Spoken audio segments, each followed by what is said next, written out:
I learned a lot about love from a 1998 comedy called There's Something About Mary.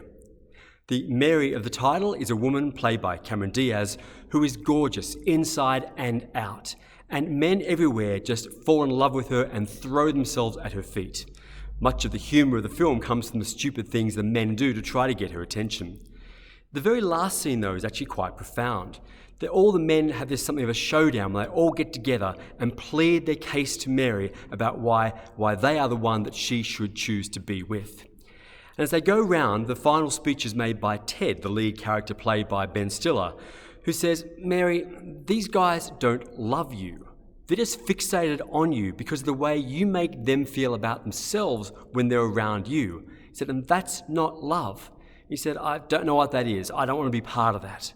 And he turns around, sighs, and walks out the door. And there, in a film which was mainly known for its boundary-pushing, gross-out humour, is in fact an unmasking of the central conceit underneath most romantic stories. That love is not the same thing as being fixated on somebody because of how they make you feel.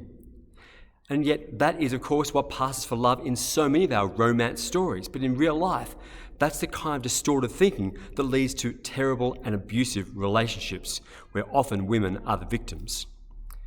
So this is actually a really profound little scene. But what Ted says next is also important. He then says, "Mary, I don't want to be part of this. I just want you to be happy." And then he walks away. And "I just want you to be happy" is actually remarkably close to what St. Thomas Aquinas said about love 750 years earlier. And I'll hold you in suspense. I won't tell you what Aquinas said yet, because first I want us to look at what St. Paul said about love, which we hear in the second reading today. Paul was writing to the Corinthians, and it's a beautiful, now famous, celebrated passage. Love is patient, love is kind, love is not envious, rude, arrogant, etc. It's a magnificent passage, for very good reason. It's the most popular reading to be read at weddings. Even my niece, who's a avowed atheist, had a very left of centre outdoor wedding, said, "Can you read that reading about love at my wedding?" It transcends boundaries. It speaks to, I guess, a human aspiration to love and be loved in that profound way. But Paul was writing about something more than just married or romantic love. He was actually writing to the Corinthians in a passage which we've been following for a few weeks now about spiritual gifts, about the variety of gifts, that image of the body, the hands, the eyes, the feet. And I spoke about those spiritual gifts just a couple of weeks ago, and I'll link that now. But what he's going on, what Paul is saying then, is about the kind of love that Jesus speaks of when Jesus says, "Love one another as I have loved you." When Jesus says a person can have no greater love than to lay down their life for their friends. And when he says, "Love your enemies."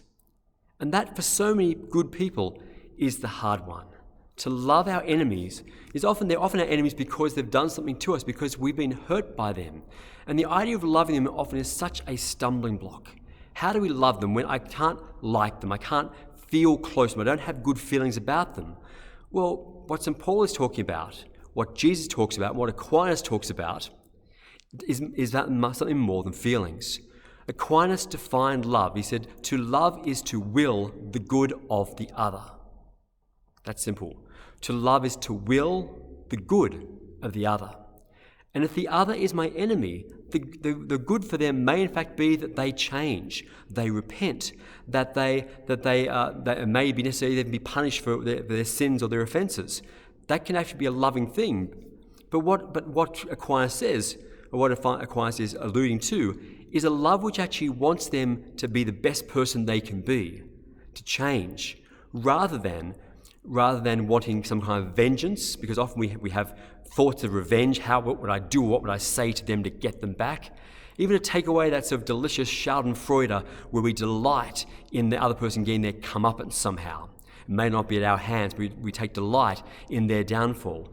That too is a long way from love, because the kind of love that Paul, Aquinas, and Jesus are speaking about is actually, I think, one of the most central and challenging things about Christianity.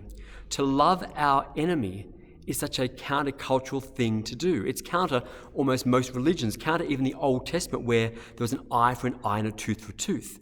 Jesus, of course, changed it. Jesus takes things further by inviting us to love our enemies is something that requires a deep inner transformation and often a healing of ourselves.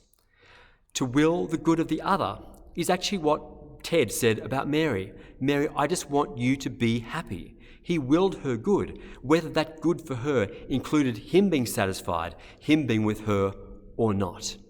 Well, there's a little happy ending to the story. Ted walks away, and the last scene is Mary running after Ted and saying, "You're the one I choose, you're the one who really loves me, I love you." Happily ever after until the sequel, of course. But coming back to Aquinas, we are challenged to love in a way which is to will the good of the other. This is hard, but it is, of course, what we so often do. It is easy to say, as easy to mean it to the person we're saying our marriage vows to, of course. Becomes maybe harder over the years as the ups and downs of life take hold. But by and large, we will the best for our spouse. We will the best for our children, even though that sometimes means discipline. What they may experience as hurt to them is in fact our guarding, loving care for them. We teachers want the best for their students, and so that is loving action. So many of us actually work in ways which actually is loving as well. We love our students, we love our patients, hopefully we love our customers, our co-workers, our suppliers. We want the best for them, even if that doesn't always mean the best for us. That I have to give way a little, sometimes compromise, sometimes give way to the other. That's the kind of love Jesus speaks about. It's actually the love the Beatitudes alludes to as well. So I invite you, maybe don't watch something about Mary. It's pretty dated, pretty gross, pretty, I think the last 20 years have shown us better models of relationships between men and women for sure. But I think that line, that love is not being fixated on someone because of the way they make us feel. Love is rather to will the good of the other, is a lesson we can learn.